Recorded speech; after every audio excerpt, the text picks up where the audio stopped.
And hello fellow takers, Space Bandit here with another episode of World of Tanks, and today we are back in T110E3 American Tier 10 Tank Destroyer. So I have two replays for you guys today. The first one is on map Dragon Ridge, and the second one will be on map Redshire. And both games are without Artie, which is absolutely fantastic for this tank because Artie is your biggest nemesis in this game. So what we're going to try to do is we're going to fast forward this a bit. We're going to try to get ourselves into more comfortable position. And on Dragon Ridge, honestly, what we want to do is go to the center of the fight. So basically you draw the line from point A to point B, the shortest distance to the actual brawling location, and that's what you do with this tank. As you can see, the first shot at IS-4 bounces, so we immediately switch to APCR shells. I want to be able to go through these IS-4s like butter, but unfortunately at this point they disappear and I will forget to switch my shells. It happens sometimes, guys. It is what it is. Luckily I have only 5 APCR shells or premium shells in this tank, so not much to worry about. I don't have to worry about losing credits, but this replay is going to show some of poor gameplay on my part. Well, the first shot that I missed, or I bounced off of IS-4, was obviously a bounce. I was aiming at the top plate on that shot, actually that flat area on the top plate. The second shot on the German tank destroyer went up, which basically gun accuracy of this gun should be relatively decent, but in this case the shot went up. So we managed to at least pen him last time and we take him out of the game. So we get a kill out of it. Not a lot of damage, unfortunately. Now we're gonna switch our attention to this E75, but unfortunately our shell decides to dip again and we're not able to hit him. And he hides behind the building, so we're gonna have to try to scoot down the hill here, see if we can engage him. But I get no shots at him, so we're gonna have to move forward. Fortunately, our Super Conqueror knows what he's doing, so he's getting most of the damage here, and I'm just kind of trailing him instead of being in the front of the fight. And here what's going to happen is I'm going to line up a shot. Want to make sure I don't shoot his top plate. I want to shoot his turret, but at the same time my Super Conq takes him out. So I fire a shell, which I shouldn't have fired. So the start's not the greatest. One of those games that you think to yourself, holy shit, man, this is not gonna go well. Everything I shoot is just either not working, bouncing, or missing, or I shoot too late. I decided not to shoot this IS-4 because no point wasting, 850 alpha on whatever was left that he was left on. So I decided to go after this object, 277, and I don't know what the hell he's doing. He's trying to back into me. I don't know if he's aware that I'm behind him or if he's just playing tricks, or I don't understand what he's trying to do. Anyway, here I line up a shot. I was really anxious to pull the trigger and my reload didn't complete 100%, and then at the end when I was pulling the trigger my game lagged and I shot a bird in the sky. Why not? So again I was thinking to myself, this is a pure loss. I should just push forward, try to get some damage, forget about this game. This game is gonna be in the books. It's done, over, that's it. But you gotta fight till the end, right? So we're gonna try to push as hard as we can here. We're gonna challenge this IS-4. We have a shot at his top plate, which we should be able to pen because we're looking down on it, and we managed to pen it. We line up a shot, we take him out of the game. Now we're gonna switch our attention to this Conqueror that's on the left hand side right there.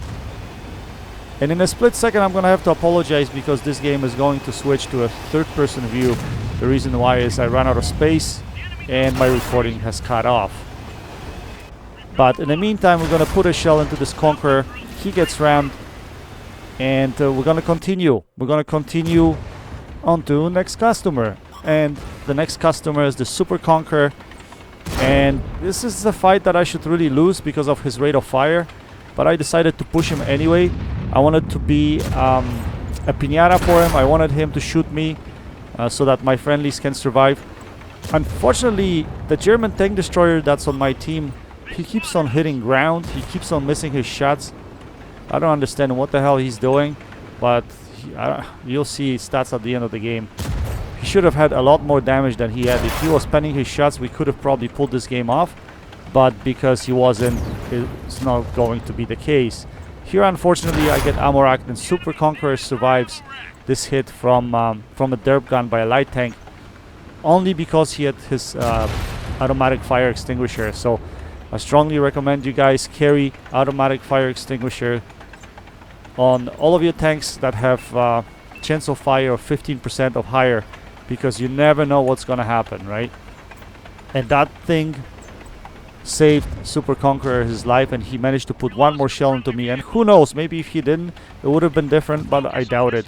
This game was a loss anyway. So our friendly Jagdpanzer 100 does manage to pen his shot this time around, and we managed to pen the light tank. We put a juicy shell into him, 900, over 900 alpha on that shot. And all of a sudden he decided to change. He changed his mind. He's like, I'm not going there, forget that crap. There are 2 tank destroyers that can wipe me out in one shot. Nope. So he decided to go the other way around. Now at this point we're surrounded. The 2 grills, there's one on the left, one on the right. I just decided to push them. I'm like, I got nothing to lose. If I die here, I die. Luckily this guy bounces his shell. I'm gonna put a big shell into him, but the other grill takes me out of the game. So to summarize this game, honestly, it's a crap game. One of the crappiest games that I have with respect to like aiming, lag, not being able to hit targets, RNG, and we still managed to pull out, what, 11 penetrating hits. Even with me screwing up so much, the team wasn't that much better. They weren't able to do anything at all. At least hold the position, you know. We weren't even able to hold the position. Anyway, we still managed to pick up 6.1k damage in this game with 2800 block, which is relatively decent game. We destroyed 4 tanks. Yeah, not too shabby, nothing spectacular. 6k damage is nice. I wish it was a window, but unfortunately it wasn't. And class 3, I guess. Take a look at the post-game stats and look at the guy in Jagdpanzer 100. 2600 damage. He should have had at least 6-7k. Because he was facing tanks left and right, and he had shots. He was just not aiming his shots properly. Regardless, we fired 15 shells, we had 12 direct hits and 10 penetrations. Alright, let's switch to the second game of the evening, and this time we are on map Redshire. Again, no artillery in play, and this is fantastic. No artillery on this map, and a choke point. Yes, and a choke point. And this is what I love doing in this tank, is taking it to the choke point. Now, the game that I showed you a few weeks ago on Westfield was more of a sniping kind of game. These 2 games are more of a brawling types of games, where you would take your tank to the choke point and try to push through. And this game here is perfect example of that. Absolutely perfect, because this is what this tank is good at. The best position for this tank is a choke point and pushing through the choke point, especially if you can cover your bottom plate. Yeah, this tank can take the beating, guys. Trust me, can take the beating, and that huge alpha 850 can do wonders for the team, especially if you penetrate your shots. You have to make sure you aim your shots properly and you penetrate your shots. That's the most important thing in this tank, and the thing that I did not do in my first game very well, right? And it could be the reason why we lost that game. So we managed to scorch this T-57. We put a big shell into him. Now we put a huge shell into this STI's bottom plate. And now, unfortunately, E4, brother from a different mother, because it's literally the same tank, except with movable turret and from a different tech tree. But other than that, it is the same tank, but has significantly reduced armor values than E3. Anyway, he takes my position, and I'm kind of PO'd right here that he took my position, because I had a pretty good one. Although I still have shots here, so I'm not gonna cry about it. And he gets into direct line of fire, so, you know. Here we see a shot at the German super heavy, and we're gonna aim up for his weak spot. Unfortunately, my gun swing wasn't there, so I had to realign. And here we put a shell into him, and he gets taken out of the game. As you can see, the opposition team sent a lot of tanks to this flank. Actually, a lot of them flanking from behind at the same time. So looking at the map and seeing the distribution, it seems that we should be able to win the other side of the map because we have a numerical advantage there. So we're gonna try to push this anyway, and that's what E3 is good at, regardless of, doesn't matter if you're outnumbered or not. If you have friendlies with you, you're supposed to push in this tank. Unfortunately, we get ammo racked with that shot. If you expose your lower plate, you will get ammo racked occasionally, so be careful about that. Here we see E50 trying to flank us, so we put a shell into him, we take him out of the game, and at the same time we use this Death Star or dead wreck of a Death Star as a shield for ourselves, so that we could cover our bottom plate, and that's exactly what we're gonna do. Now this guy there is extremely scary. He doesn't need to pen us, he just needs to splash us, so I need to be wary of him over there. Here we put a shot into E75, but for whatever reason that shot goes into his cupola but doesn't pen, which is quite strange. I thought that should have been a pen, but regardless, we're gonna continue working this position, and we're gonna try to line up another shot at him. And this time our APCR shell dips. And I don't know what it is with APCR shells on this tank. They tend to dip a lot for whatever reason. I don't understand why. Anyway, I see our E4 making a move there on object 705. What we're gonna do is we're gonna scoot from over the hill and try to hit him. Unfortunately, he moves forward. Good play by him, because that will expose my sight armor. But I know at the same time that the FV4005 has fired, so I'm not worried that I'm gonna get hit by him. So he's on a reload. At the same time, I see this T57 Heavy coming up. We're gonna try to line up a shot at his turret, and we take him out of the game. At the same time, I'm being wary that German Waffle is in the distance there, so we're gonna try to wiggle as much as we can. And with this tank, the best thing you can do is, if your bottom plate is exposed, you have to keep on moving your armor, move your tank left to right, back and forth, keep on moving it so it's hard for the opposition to hit it. Unfortunately, FV4005 manages to hit us and puts a big splashing hit into us, into the bottom plate, and we scuff our shot because we got tracked at the same time as we tried to shoot at him. So yeah, I'm kind of in a pickle here, but I know I have support in the back. So in the worst case, I know that medium tank that's still there is going to be able to support me here. We line up a shot at E75's turret. We take him out of the game, but at the same time, Waffle makes its way all the way down here, shoots me in the side, and our medium tank does absolutely nothing. Yeah, he does absolutely nothing. And that's what your teammates are for.